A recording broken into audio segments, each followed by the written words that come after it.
The Tale of Benjamin Bunny by Beatrix Potter.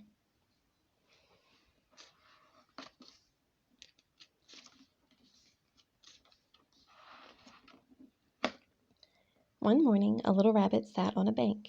He pricked his ears and listened to the trit-trot of a pony.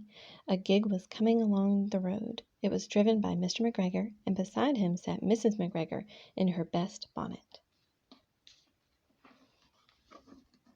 As soon as they had passed, little Benjamin Bunny slid down into the road and set off, with a hop, skip, and a jump, to call upon his relations, who lived in the wood at the back of Mr. McGregor's garden. That wood was full of rabbit holes, and in the neatest, sandiest hole of all lived Benjamin's aunt and his cousins, Flopsy, Mopsy, Cottontail, and Peter. Old Mrs. Rabbit was a widow. She earned her living by knitting rabbit wool mittens and muffetees. I once bought a pair at a bazaar. She also sold herbs and rosemary tea and rabbit tobacco, which is what we call lavender.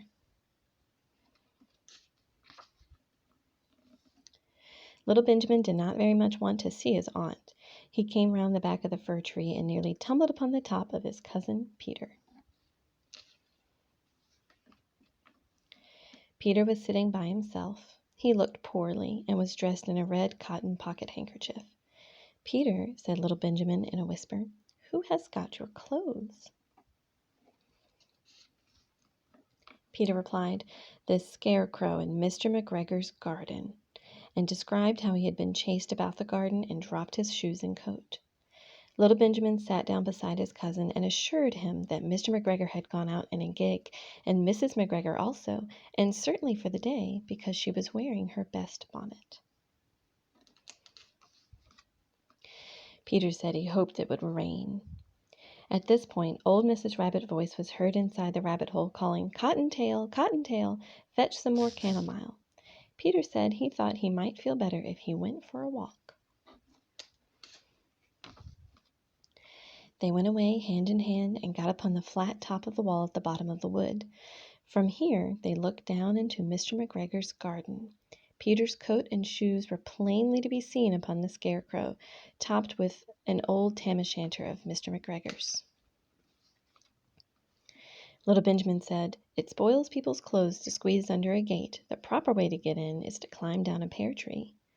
Peter fell down head first, but it was of no consequence, as the bed below was newly raked and quite soft. It had been sown with lettuces. They left a great many odd footmarks all over the bed, especially little Benjamin, who was wearing clogs. Little Benjamin said the first thing to be done was to get back Peter's clothes, in order that they might be able to use the pocket handkerchief. They took them off the scarecrow. There had been rain during the night. There was water in the shoes, and the coat was somewhat shrunk. Benjamin tried on the tam-o'-shanter, but it was too big for him. Then he suggested they should fill the pocket handkerchief with onions as a little present for his aunt. Peter did not seem to be enjoying himself. He kept hearing noises. Benjamin, on the contrary, was perfectly at home and ate a lettuce leaf. He said that he was in the habit of coming to the garden with his father to get lettuces for their Sunday dinner. The name of little Benjamin's papa was old Mr. Benjamin Bunny. The lettuces certainly were fine. Peter did not eat anything. He said he should like to go home. Presently he dropped half the onions. Little Benjamin said that it was not possible to get back up the pear tree with a load of vegetables. He led the way boldly toward the other end of the garden. They went along a little walk on planks under a sunny red brick wall. The mice sat on their doorsteps cracking cherry stones. They winked at Peter Rabbit and little Benjamin Bunny.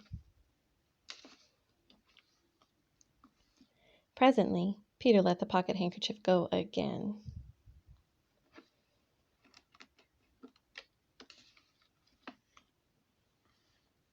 They got amongst flower pots and frames and tubs. Peter heard noises worse than ever. His eyes were as big as lollipops. He was a step or two in front of his cousin when he suddenly stopped. This is what those little rabbits saw round that corner. Little Benjamin took one look, and then in half a minute, less than no time, he hid himself and Peter and the onions underneath a large basket.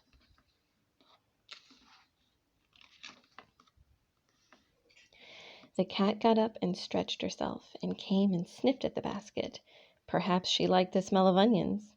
Anyway, she sat down upon the top of the basket. She sat there for 5 hours.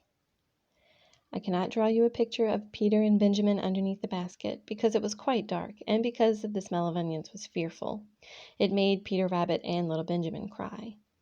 The sun got round behind the wood, and it was quite late in the afternoon, but still the cat sat upon the basket. At length there was a pitter-patter, and some bits of mortar fell from the wall above. The cat looked up and saw old Mr. Benjamin Bunny prancing along the top of the wall of the upper terrace. He was smoking a pipe of rabbit tobacco and had a little switch in his hand. He was looking for his son.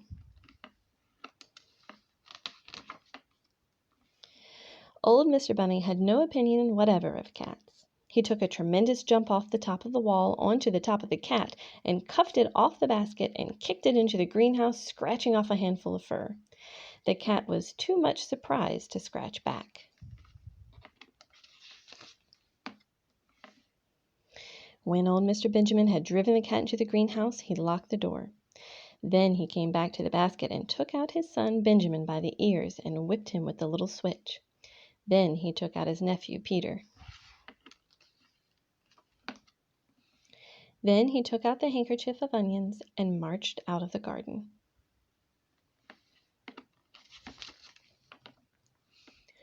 When Mr. McGregor returned about half an hour later, he observed several things which perplexed him.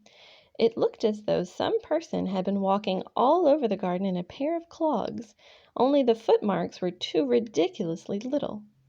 Also, he could not understand how the cat could have managed to shut herself up inside the greenhouse, locking the door upon the outside.